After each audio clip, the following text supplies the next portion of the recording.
So Rick and I met at a different ceremony. It was back in July of 2022. And then, I just had seen something in Rick's eyes when I looked at him. He was in a vision. He was like, had a knee down in the river. And I looked down at him as I was walking by and he looked up at me and I was just like, wow, he saw something. I want to know what he saw. Like, I want to learn from this guy. And It's crazy, man, because everything in my life, RJ, is is the building block of your life pyramid, you know? what do you mean by that? Like everything in your life is a building block. What do you mean? Yeah, every experience in your life is a building block, Okay. like your life pyramid, you know?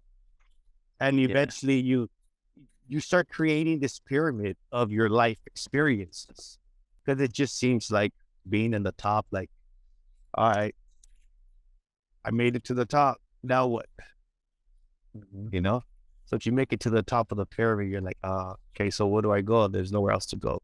It kind of reminds me of those fractals. Like, even though you're like at the top, you can always go higher. You can always go more in depth at the fractal level. Like, That's 100%, man. I'm only talking about it in a physical form, right? But we live in a physical and fractal and everything else, you know? that experience was really great. It really launched me, and I felt like I could go through the hard conversations and make the hard decisions that I had to make. And a rock, that was really weighing me down and stopping me was really finally lifted. I'm really grateful for you that you've put time into this, learning this knowledge and having this wisdom because, uh, like, I just know it's so valuable for so many people, which is why I wanted to invite you on a podcast for it's been almost, yeah, like 9 months, like since we started talking, like, hey, let's capture this because I know uh, that I'm about to learn a lot right now. So, and I can get you to speak some gold here. remember when you were visiting me, you told me something like, Rick, I want to be part of your process. Yeah. The way you did it, RJ, I told you, RJ, you need to come see me. 2 days later, you're at my house. That mentorship mentality that you could share to others of how to, boom, go. Boom, there's a door right, go.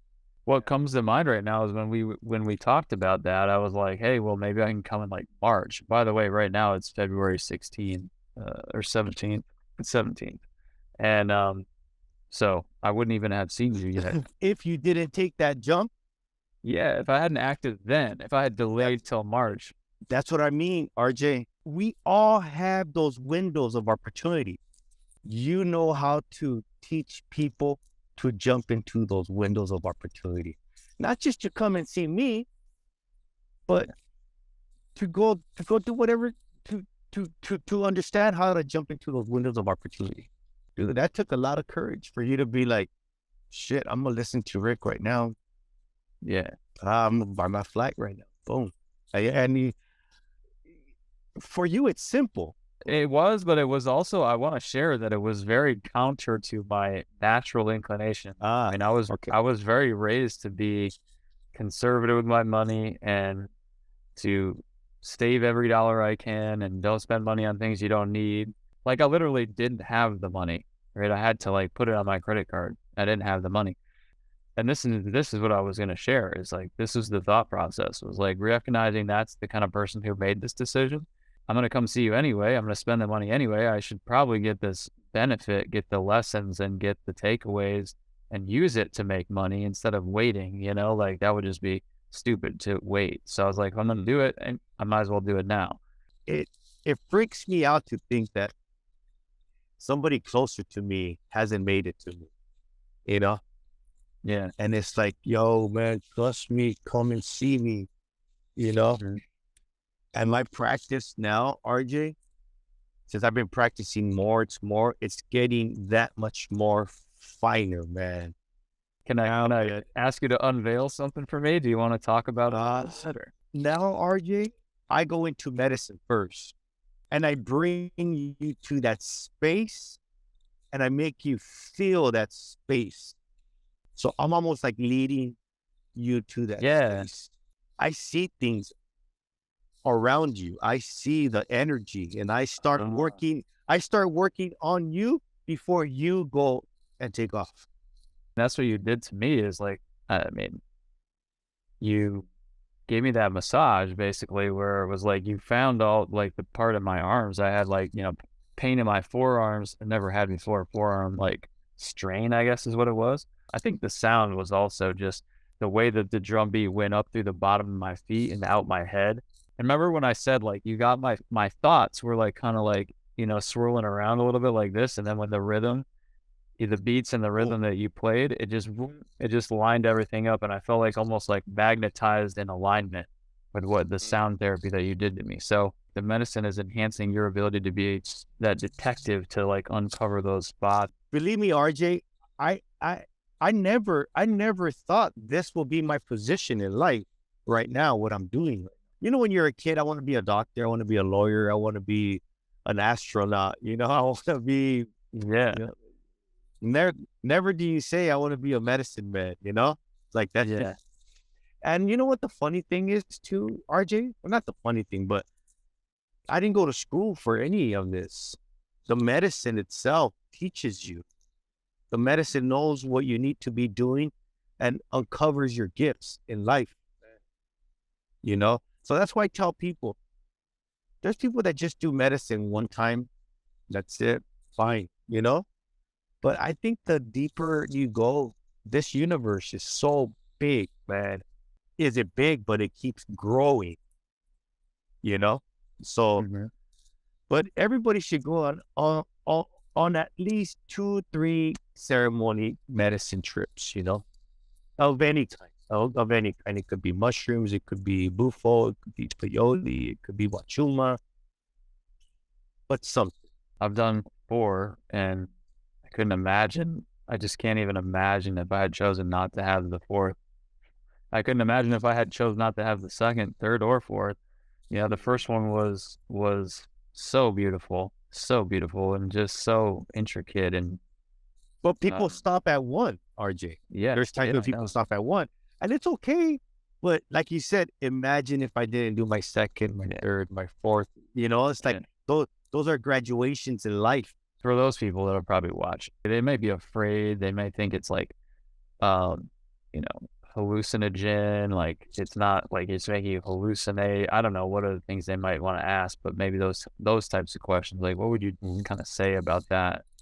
I just gave recommendations of what I think what medicines could benefit them their first time. But if they're gonna start telling me like, is it scary? Is it this? If you're asking all that, those are the wrong questions to ask. You're not ready. Don't do it yet. You know, don't don't don't go on a trip on an airplane if you're scared of airplanes. Don't do it yet. Keep taking the car to your Yeah, destination. When you're ready, you'll know I'm gonna buy my flight ticket. And that flight ticket could be your medicine ticket. yeah, You gotta listen to the bad stuff, to the good stuff, and you gotta read different blogs. You can't just go with one source.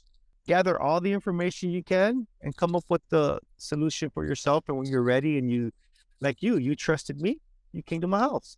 There's nothing else. You jumped without a parachute, not knowing if there's a parachute or not, you know? So that's me answering your question. Bufo is a very strong medicine, and it's gonna change your life, and you're not gonna even know because it's so much information. It's impossible to remember everything. Like a month and a half ago, I facilitated and I guided a couple with mushrooms. It was a 78-year-old man and a 72-year-old lady, all boy, right. boyfriend and girlfriend. And they got to a point in their life that they need to know more. This here, okay, I know all this. There's more to this. Took them on a flight. Best time ever for all three of us. And what I learned from that, what it taught me, RJ, is don't wait, man. You know, Mhm. don't wait. Right now's the time. Today, right now. Yeah. Rick, how did you first like How did you first kind of get started with this? Like, can you tell me the very beginning of your story? So psychedelics were introduced into my life when I was probably about 15, 16, 17. And they went in and I kept doing LSD, acid, and mushrooms for about 6, 7 years of my life at a young age. And let me tell you something really quick before I continue my story. I started, uh, I, I watched a documentary from Paul Stamets, the mushroom scientist, the genius, Yeah. the leading scientist in the mushroom world, the psilocybin world. Uh, he was talking one time, and he said that he had a stuttering problem, Yeah. and and when he took mushrooms, it went away. Yeah. When mushrooms got introduced to my life when I was 15, 16, my stuttering went away. I used to be like, uh, uh, so I stopped stuttering once I took psychedelics. And I didn't know that until I heard it from him. And I'm like, oh, shit. My mom used to take me to speech therapists all the time. And I didn't want to go to speech therapist. I was like, I don't need no therapist. I don't need no therapy. I don't need no psychiatry. I don't need nothing. My mom used to take me to a lot of places, man. But I, the way I got started, RJ, with medicine, after when I was younger, it left my life. And then I just, I got into drugs. Um, I did drugs, alcohol, liquor, pills, prescription pills. I smoked cigarettes for 30 years of my life. 6 years ago, my granddaughter was coming into this world. They had a miscarriage. But when they told me they were pregnant, I'm like, oh, shoot, I need to change everything about me.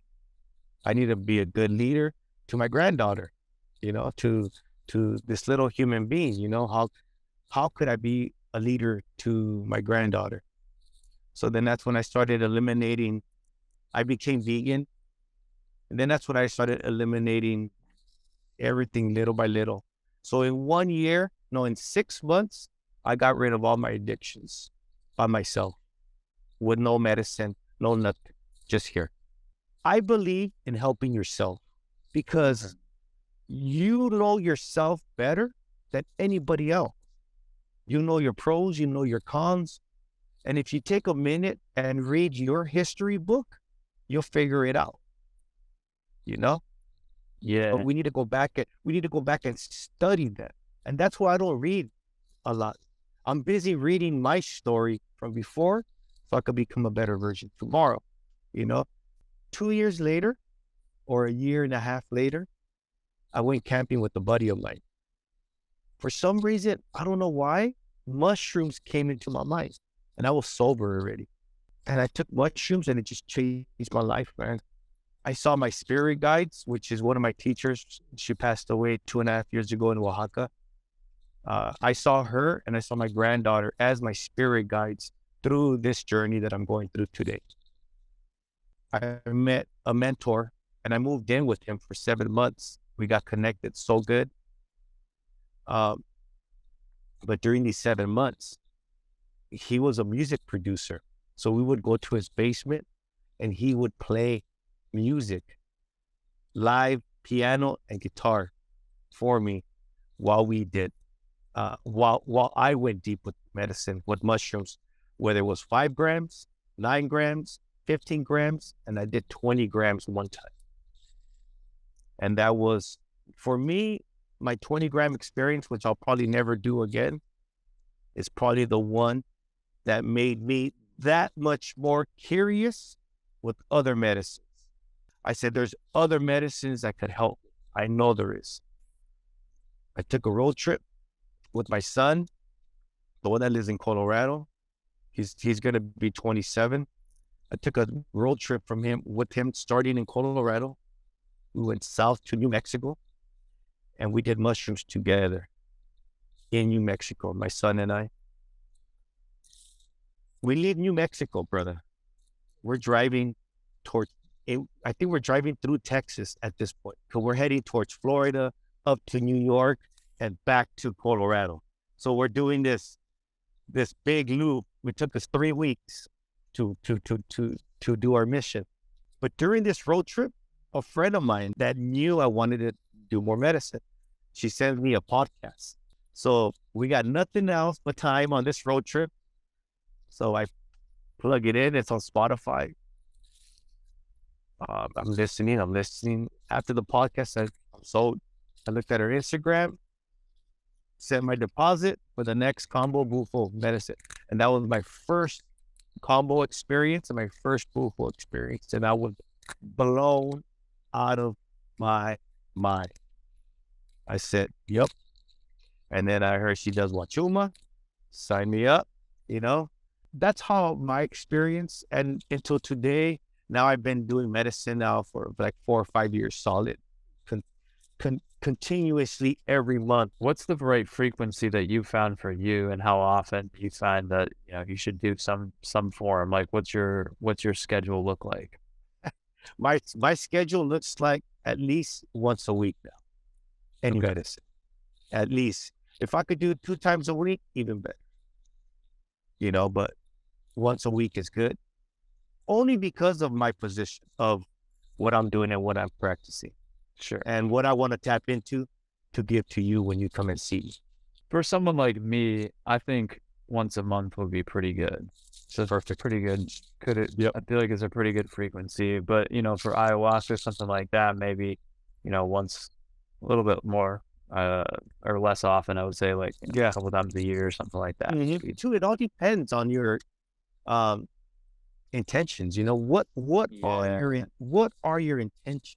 So that's my introduction to medicine. And ever since then, ever since meeting Annabelle as one of my teachers, my continuous search for new teachers and new teachings is big in my life right now. So I'm always looking for teachers to teach me. I'm always looking to better myself with new techniques, with new just new ways, you know, with different people. And the more people you sit with, the more you could calibrate yourself. You know, that's the one word that comes into my mind right now, is to calibrate, you know, because that's very intense. That's figuring out and adjusting, whether it's a movement of 1 centimeter up or down, but calibrating, you know. In all kinds of ways, calibrating at every kind of human action, thought process, experience level, emotions, focus levels. Yeah. Life seems like a river that's flowing through at you all the time, and you're always constantly, you know, kind of being present, being aware, and adapting and calibrating to life. Would you say the majority of Native American tribes using medicines in their ceremonies and things, or is it like more like a few of them that do? They are. Yeah, everybody does medicine. I'd like to go try to meet some Native American tribal leaders and just start talking to them about stuff. And maybe that comes up, but you know what? Probably the best way to do it is start going to their events. Whether it's a communal event with family and friends, or it's a little bit more intense, but head over to their carnivals, head over to their churches, head over to their fairs, and, you know, start learning, start learning about them. So when it comes to the medicine, you're like, the medicine's going to come to you. Yeah, exactly. The medicine's going to come to you. And there's no ifs, ands, or buts, you know? Asking for their wisdom and asking for their experience, their culture, you know, everything. Yeah, because it's pretty cool. It's really cool. I think that one thing that's very attractive about that culture is the tribal council around. You know, they're sitting around that fire talking. And when I say everybody does medicine, medicine could be as simple as drumming medicine. You know, true. It doesn't have to be a plant medicine, or it doesn't have to be something that you're taking. You know, Like my vision quest, I don't take any medicine. There's no medicine involved. We are the medicine. We have all those properties inside us. All those Have you qualities. ever experienced a sort of psychedelic experience without taking any plant medicine? Yes, Because I've read that you can do some dancing and breathing techniques that bring about it naturally. we release our own DMT. We release our own DMT. We have every That's medicine true. Yeah, we inside us. make DMT. Yeah. You know, Well, but so but but but you need to put your body excruciating yeah. pain, Oh wow. and that's when your body releases. You can't do it in the comfort of your home, inside your bed, in your comforter. And it's no, you have to do it. That's why people do cold baths. Your body releases this adrenaline that sometimes gets transferred over to an experience. If your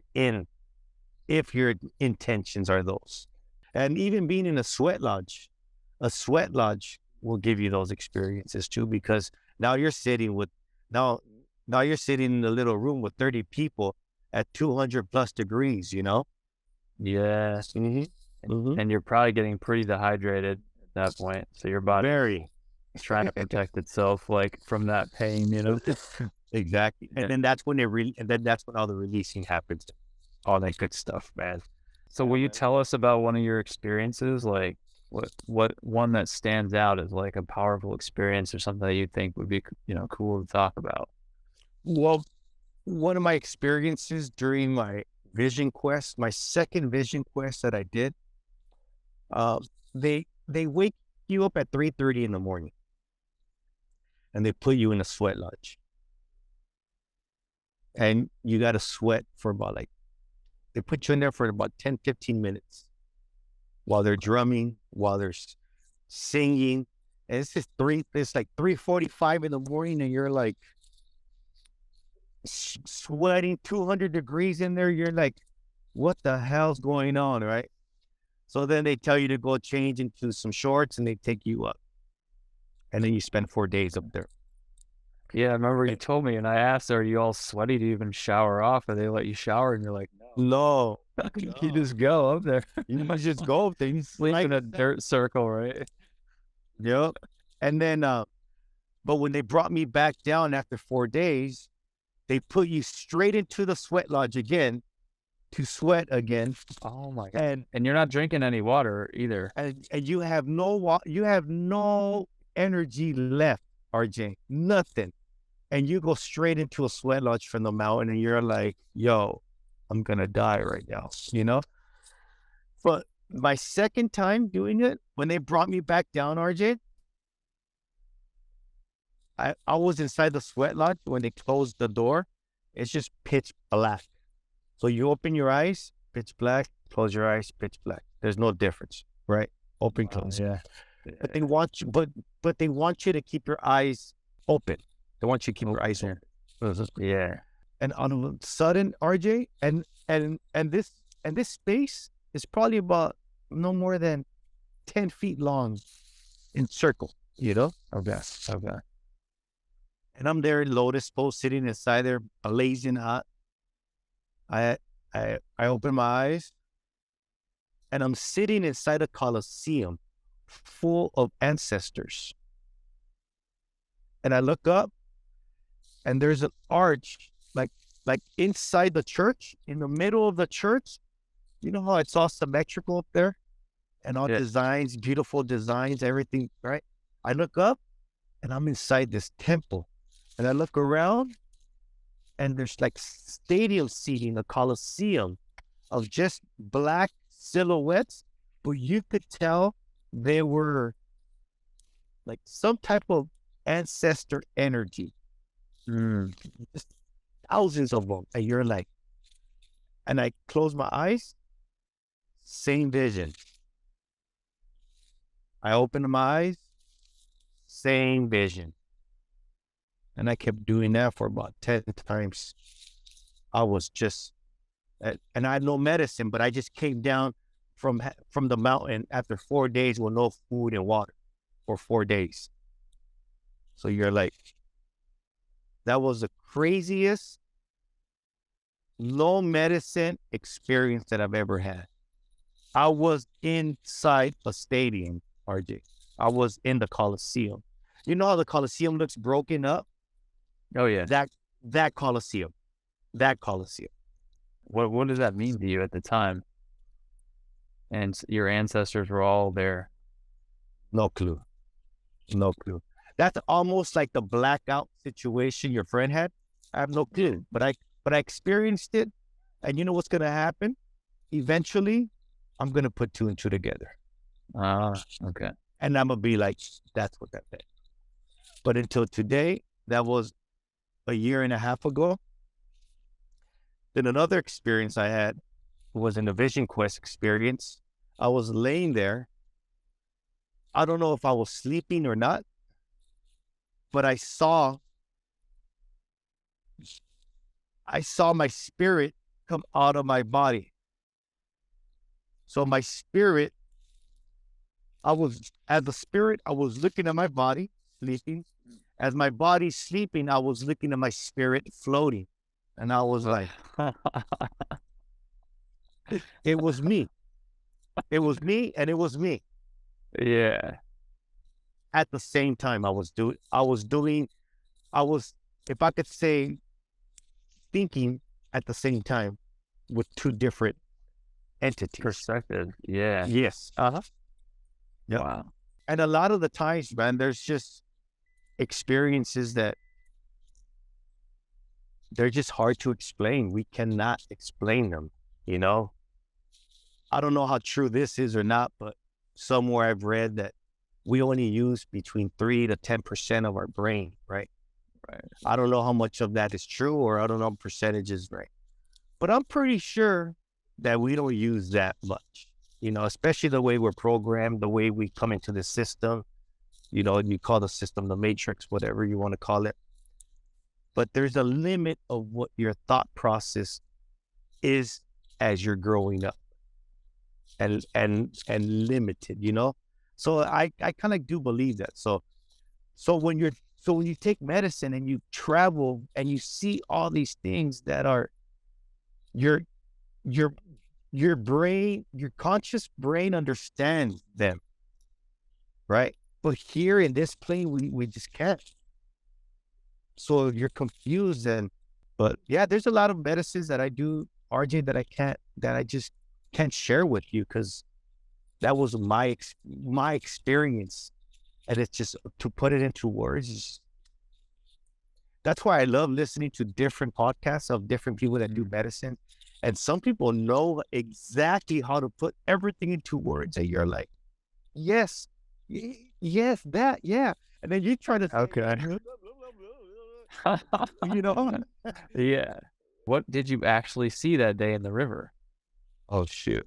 The word wow doesn't even fit, you know, in that space of crystallized, pure energy, fresh, brand new energy.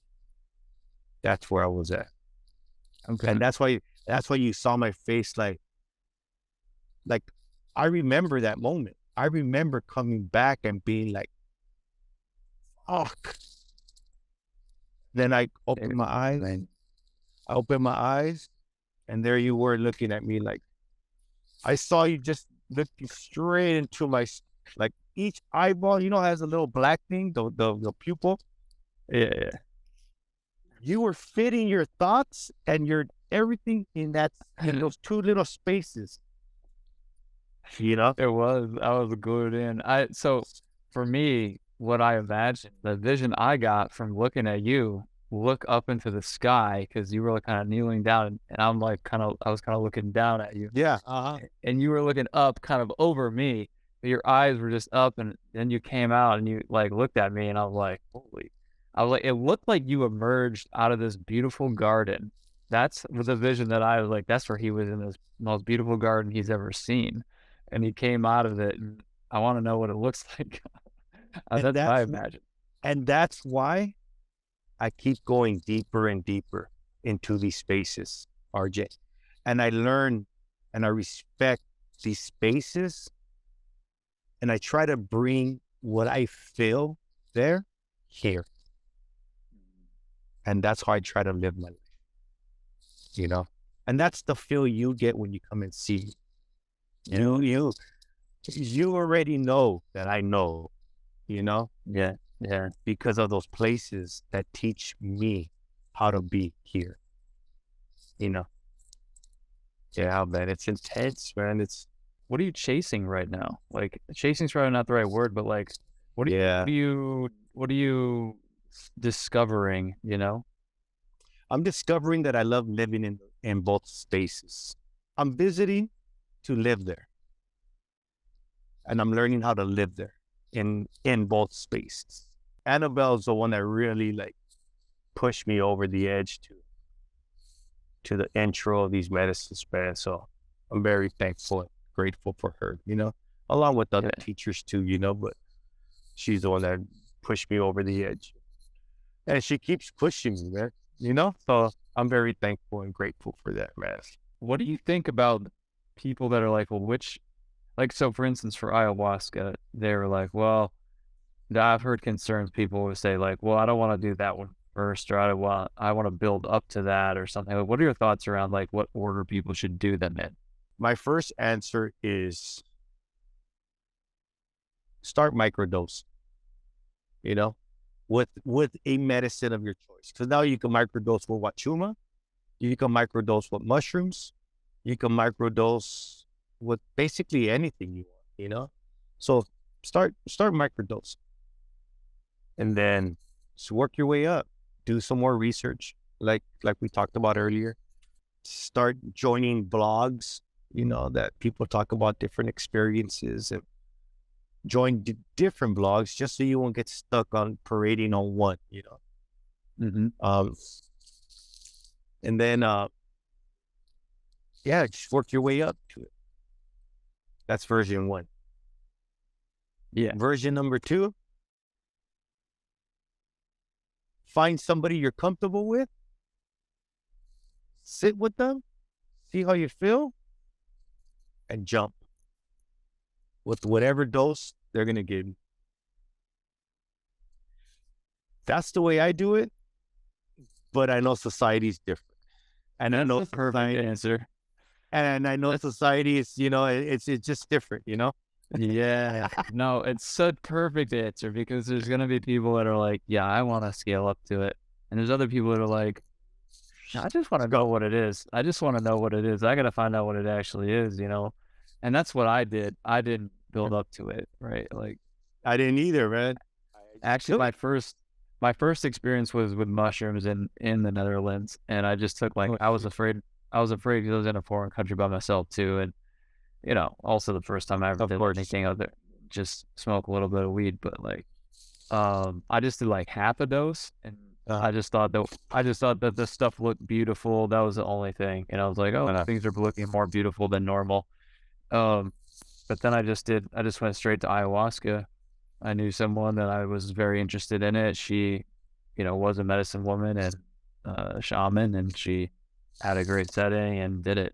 It was amazing. Like, I don't regret that at all. I think that's just epic, and But if I could put the medicines in order for you, according to my experiences of trying, I would say try combo first, mushrooms second, wachuma third, and bufo fourth. okay. That's my personal order. If I could recommend something according to my experiences with these medicines that I just named, because I've taken these medicines quite a few times. So, can you share the reasoning behind that with me? Combo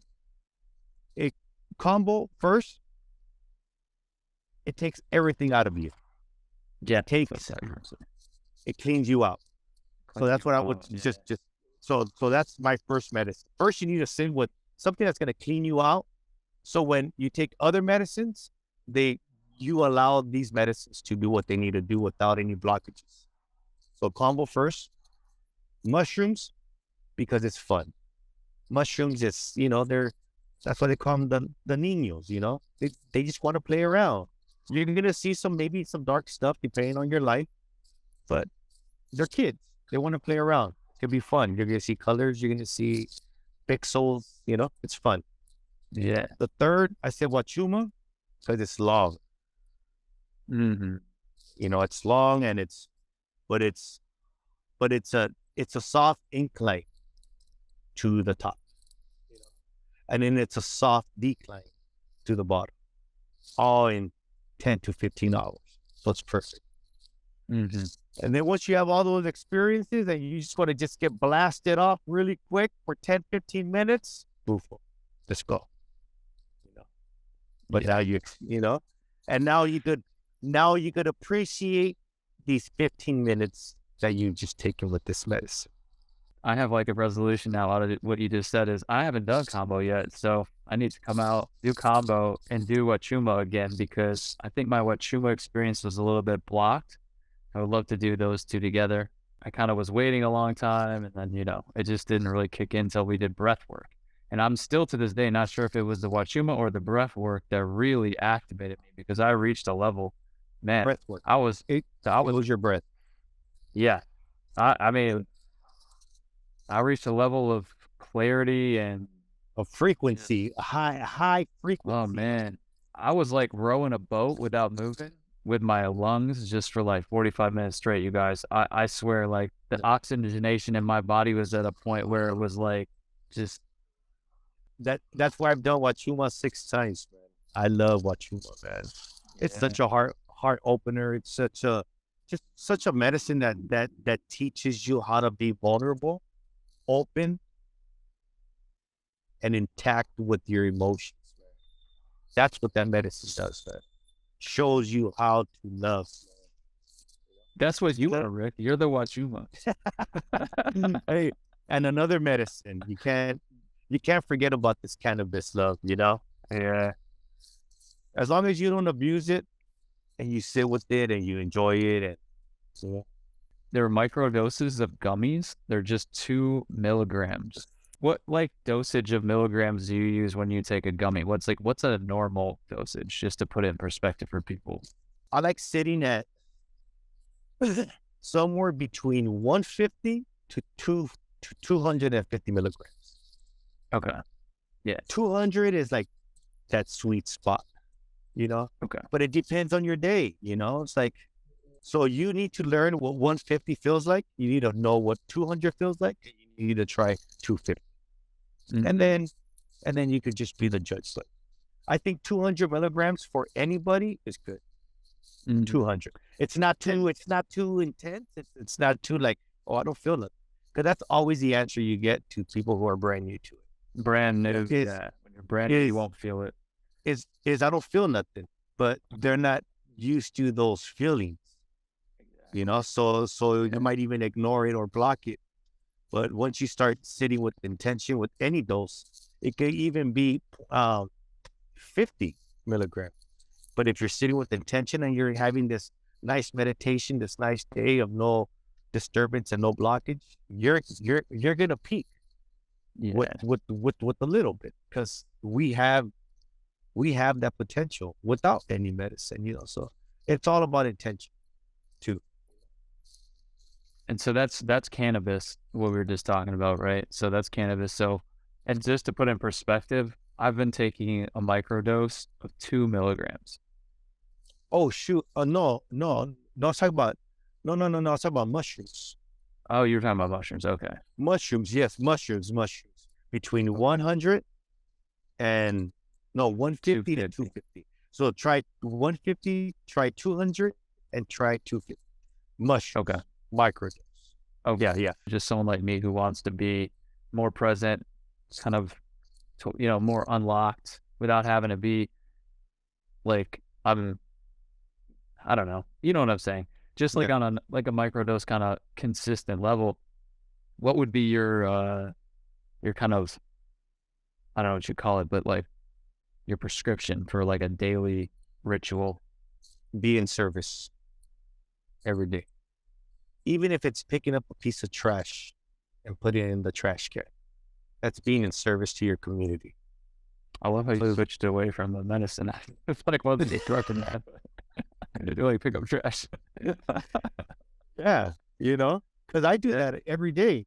I Yeah. see it, so I'm giving you examples of what I do and what makes me feel balance in my day is to be in service. And then, and I say trash because we forget about that, you know? Definitely. Nobody picks up a piece of trash that's right in front of my business ever, unless I pick it up. But that's me being in service, so I don't mind picking it up.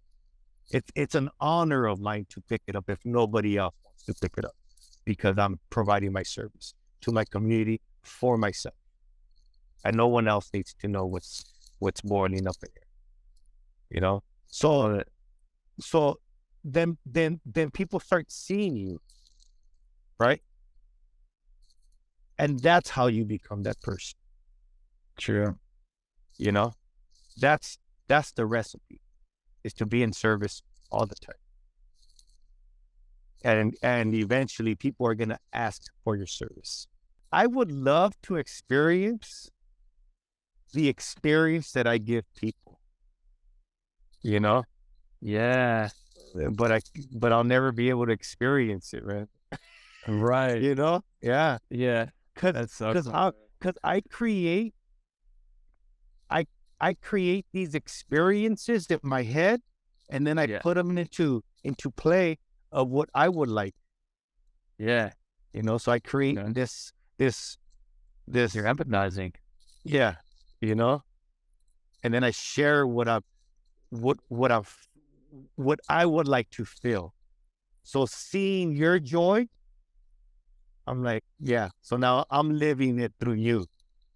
Tell me about the sound stuff, because that's like a whole new element that you started to really experiment with and found joy in and found the effectiveness of. And and that's another thing, RJ, that I was never in tune with instruments, man. Never. Wow. Never in tune with instruments. I'll tell you one thing. Medicine is leading me to these instruments, to these sounds. It's helping me understand sound because I see the music notes. I see them in energy. Oh, you do? I see them. Yeah. So that's what does it look like? There's a sand, SAND. There's a play sand that you could put together and it stays together, or you could softly break it up and it breaks up softly. Do you know what I'm talking about? Yeah. That's what it is like. So it forms whenever it wants to form, and it dissolves whenever it wants to dissolve. Wow. But it's still in mass form. Wow. Okay. I'm gonna show you. Looking at that. Are you looking at that on like the edge of someone's body as you're drumming over them, or are you looking for their body to take that? I'm seeing it everywhere. Oh, okay. Everywhere. That's why when I give you the massage, I know where I need to go. For the person, it'll probably almost be a tantra experience. Yeah, that's true. Could be tantra. I think that's what tantra is vibrating at that frequency. And that's when you could start moving things around because everything's loosening up. Then that's when the hard stuff, you'll be able to move. If that person is in that state of mind of frequency. The deeper you go in medicine, the more you get to present yourself and be present during medicine and understanding everything. Instead of going through these you go through these because of how you behave here during this life. All your bads, all your evils, all your everything. That's why people have these bad trips, or these trips of not going, or these trips of like, fuck, I saw crazy stuff. Live a better life here. Start doing medicine, and you'll have a better experience with medicine. And now you'll be able to sit with it and see everything that I'm talking about in that format. You've known a lot of teachers that have guided you over the years, if you're still, in touch with them. And when you're sitting with those people, when you're speaking and interacting with those people, what is it that stands out that you can see, is that they've learned, or what do they have? What do you pick up from them? You know what? When I'm sitting with any of my teachers, the only thing that's going through my mind is just being present with them and feeling anything in the room, anything in that space between my teacher and I. I'm trying to figure out that energy that's between us right now.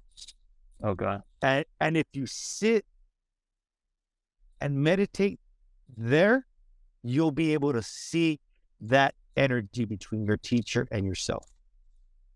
That space right there. And that's what I try to feel. And that's what I try to understand in an energy format that I can explain. Okay. Uh-huh. But it's high alertness and awareness and presence to that. Yeah. Intentional. Okay. Yep. Even if they're quiet, because a lot of the times,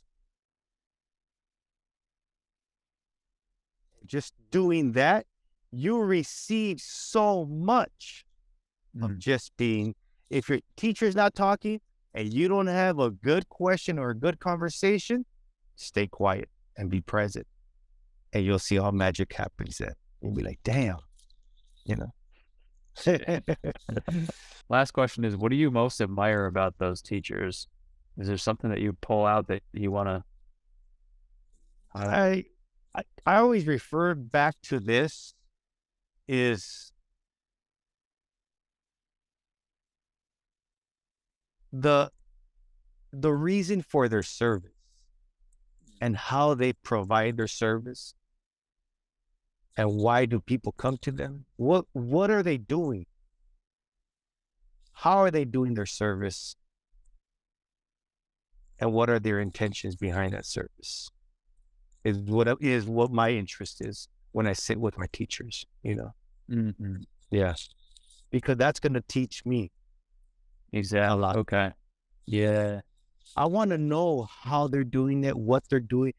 Almost like what you did to me. You came to my house. You wanted to see, and what you did is what I do. I want to see for myself. I want to feel, So this desire to absorb what you can learn and then gain from wisdom and gain from there. Oh yeah, 100%, 100%.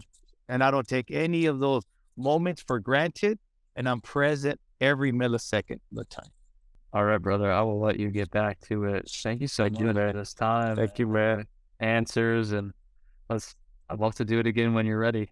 It was awesome, man. Yeah, it was awesome, man. And if people want to find me, they can find me on my Instagram personal page. What's the Instagram? At traveling_is_medicine. And if they want to add a tattoo to their package, they could find it at RICROKS_tattoos. Man. Thank you, RJ, man. It's always a pleasure to speak with you and have a conversation with you. And your interest towards wanting to become a better version of yourself is what keeps me talking. So continue transforming, and people will continue talking. You're the best, RJ. All right, brother. Thank you, RJ. Love you, brother.